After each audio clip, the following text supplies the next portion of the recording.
ನಮಸ್ಕಾರ. ಲೋಕಾಯುಕ್ತ ದಾಳಿ ಟಿವಿಗೆ ಸ್ವಾಗತ. ನಾನು ಗಾಯತ್ರಿ. ಕಳೆದ 1 ವರ್ಷದ ಹಿಂದೆ ಚಿತ್ರದುರ್ಗ ಮೂಲದ ರೇಣುಕಾಸ್ವಾಮಿ ಪ್ರಕರಣ ಇಡೀ ರಾಜ್ಯವನ್ನೇ ಬೆಚ್ಚಿ ಬೀಳಿಸಿತ್ತು.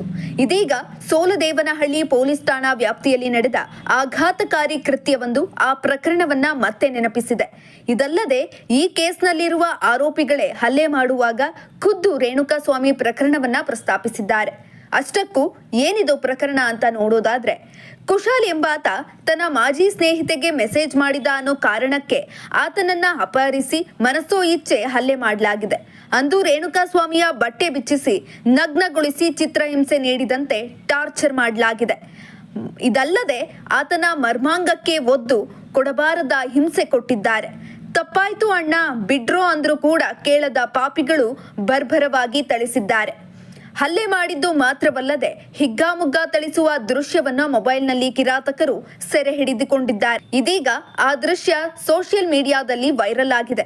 ಹಲ್ಲೆ ಮಾಡ್ತಿರುವ ದೃಶ್ಯವನ್ನ ಓರ್ವ ಆರೋಪಿ ಸೆರೆ ಹಿಡಿದಿದ್ದಾನೆ. ಅದರಲ್ಲಿ ಆತ A1 ಹೇಮಂತ್, A2 ನಾನು ಎಂದು ಹೇಳಿದ್ದಾನೆ. ಸುಮಾರು 6 ರಿಂದ 7 ಮಂದಿ ಇದ್ದ ಗ್ಯಾಂಗ್ನಿಂದ ಈ ಮಾರಣಾಂತಿಕ ದಾಳಿಯಾಗಿದೆ. 2 ವಿಡಿಯೋಗಳು ವೈರಲ್ ಆಗಿದ್ದು, ಒಂದರಲ್ಲಿ ಬಟ್ಟೆ ಬಿಚ್ಚಿಸಿ ಅಟ್ಟಾಡಿಸಿ ಹೊಡೆಯುತ್ತಿದ್ದಾರೆ, ಇನ್ನೊಂದರಲ್ಲಿ ಸಂತ್ರಸ್ತ ಕುಶಾಲ್ನನ್ನ ಫೀಲ್ಡ್ನಲ್ಲಿ ಬೀಳಿಸಿಕೊಂಡು ಆತನ ಮೇಲೆ ಮೃಗಿಯಾಗಿ ಹಲ್ಲೆ ಮಾಡ್ತಿರೋದಾಗಿದೆ. ಇನ್ನು ಮಾರಣಾಂತಿಕ ದಾಳಿಗೆ ಒಳಗಾದ ಕುಶಾಲ್ನನ್ನು ಸದ್ಯ ಆಸ್ಪತ್ರೆಗೆ ದಾಖಲು ಮಾಡಲಾಗಿದೆ. ಸದ್ಯ ಆಸ್ಪತ್ರೆಯಲ್ಲಿ ಚಿಕಿತ್ಸೆ ಮುಂದುವರೆದಿದೆ.